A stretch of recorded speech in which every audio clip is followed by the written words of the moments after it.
Welcome to Royal Secrets. It was a summer like no other, filled with whispers behind palace walls and powerful silences that echoed across the marble corridors of Amalienburg. The Danish monarchy, long admired for its grace, unity, and resilience, found itself at a crossroads, not in a political sense, but in a deeply personal one.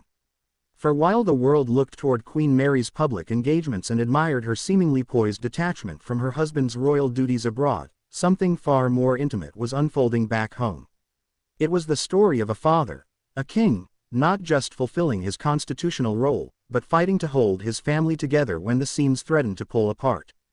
King Frederik X, the once carefree crown prince who captured Denmark's heart with his charisma and humility, was now stepping into a role that required more than titles and handshakes. It required emotional courage, unwavering loyalty to his children, and a quiet determination to shield them from the weight of royal turbulence. This wasn't just about regal traditions or summer retreats to Marselisburg Palace. It was about a man choosing to parent, to nurture, to lead by example behind the palace gates.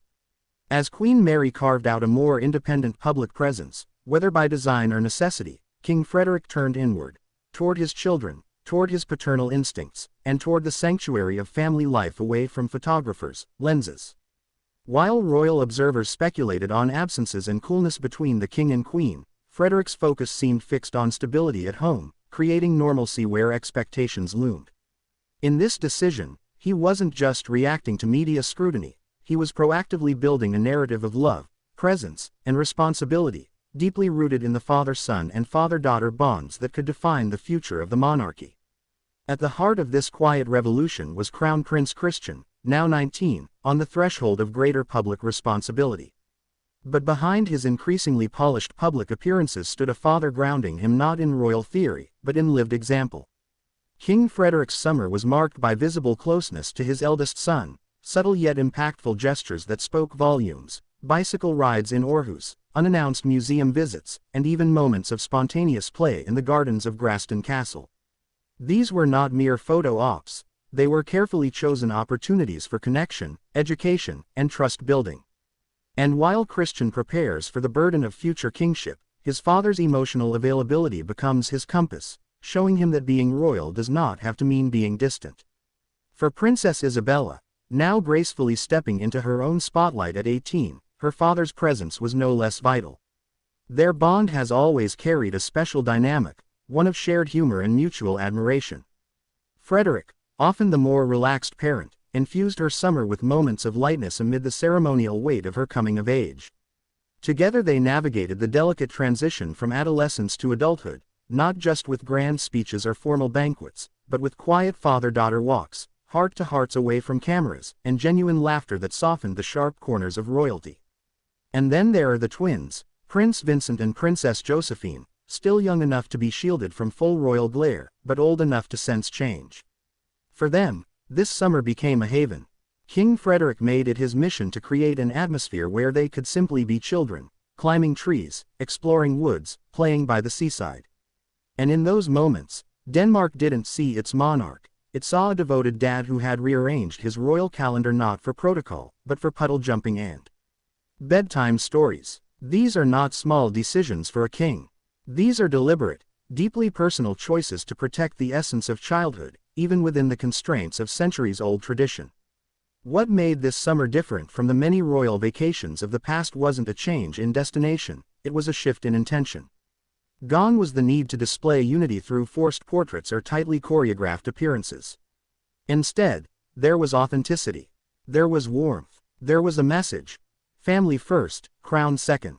And perhaps it was this message that resonated so strongly with the Danish public.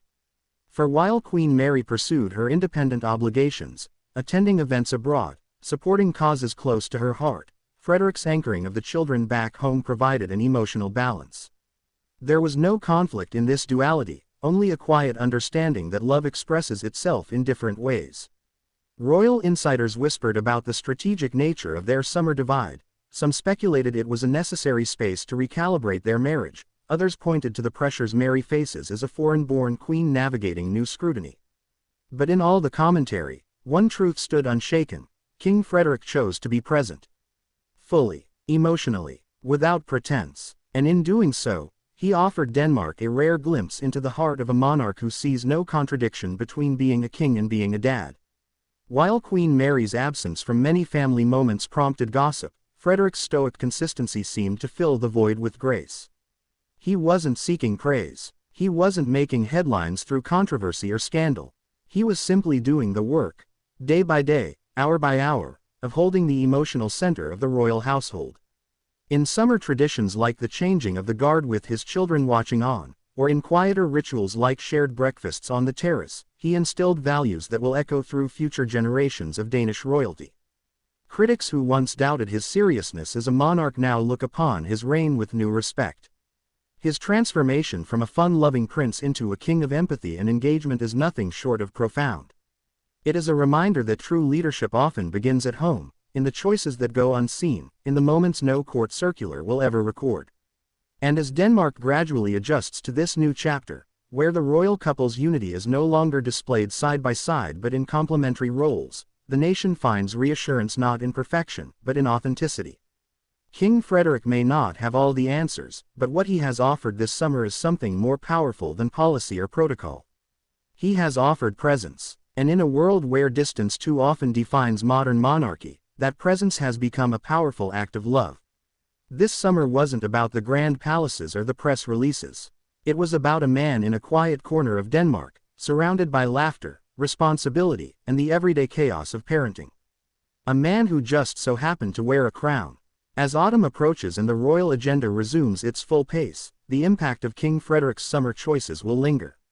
They've reshaped how Denmark sees its king, not just as a constitutional figurehead, but as a deeply human anchor to a family navigating extraordinary pressure. And so, while the world keeps watching Queen Mary's next steps, curious whether her solo public role will stretch into something more permanent, it's King Frederik who has quietly redefined royal legacy through fatherhood. The question isn't whether he's fulfilling his royal duty.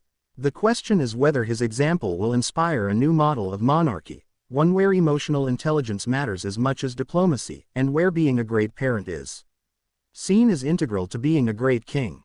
As the sun sets on this royal summer, Denmark is left with more than just memories of vacation snapshots or tabloid speculation. It is left with a deeply moving portrait of a man who chose connection over distance, commitment over convenience, and heart over hierarchy. In every bicycle ride, in every late-night chat with his son, in every hand held during walks through the palace gardens, King Frederik reminded the world that sometimes, the most powerful kind of leadership starts with simply being there. And now we turn to you, our dear viewers. What do you think this summer truly reveals about the future of the Danish monarchy? Is King Frederik's devotion to his children the quiet revolution the royal family needs in today's world? Let us know your thoughts in the comments. Don't forget to like, share, and subscribe for more royal insights, and join the conversation shaping the legacy of Europe's most beloved royal families.